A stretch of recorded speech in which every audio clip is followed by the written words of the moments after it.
Joshi to please address.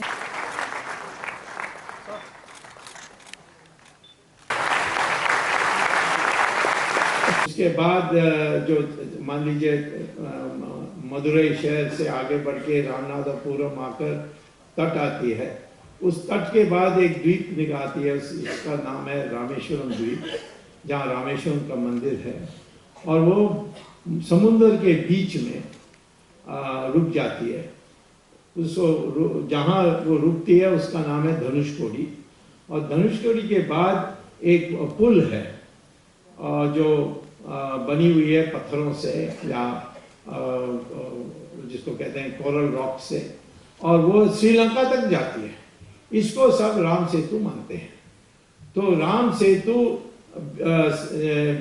India का जो तट है और श्रीलंका का जो तट है, कोस्ट लाइन जिसको कहते हैं, उसके बीच में रामेश्वरम आइलैंड आधा है और दूसरी जो हिस्सा है आधा, उसमें राम सेतु है।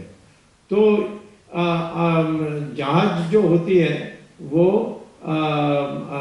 कन्याकुमारी से चेन्नई जहाज जा नहीं सकती, क्योंकि बीच में राम सेतु है और रामेश्वरम के द्वीप है। तो इसीलिए उनको श्रीलंका से घूम के जाना होता है।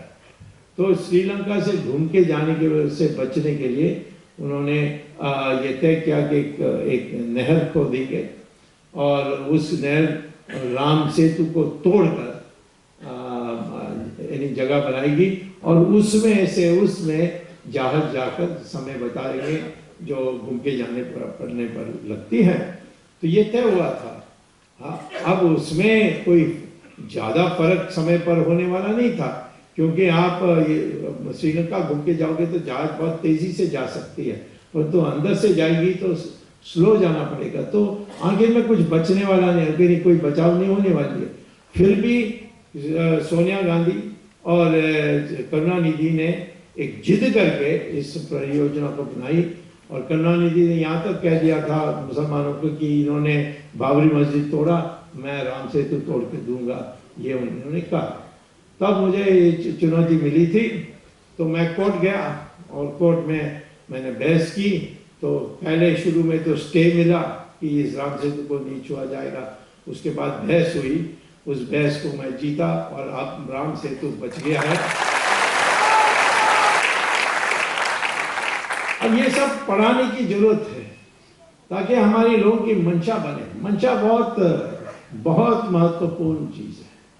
मंशा सही होनी चाहिए, हीन भावना से लिप्त नहीं होनी चाहिए। अब हम लोग समझते हैं कि हमारी संख्या इतनी है, हम इतने करोड़ लोग हैं, परंतु संख्या से यानी पर्याप्त नहीं है इस देश की रक्षा करने के लिए।